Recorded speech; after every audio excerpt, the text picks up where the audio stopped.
Coisa boa, gente. Poder estar aqui nessa data tão especial, dia 8 de março, Dia Internacional da Mulher.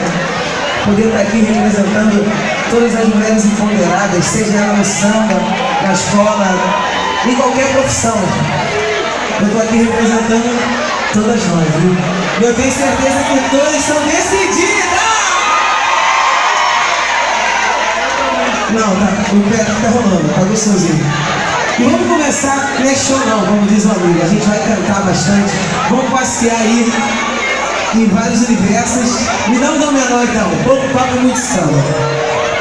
Uma viola, dó menor. Me ajuda aí.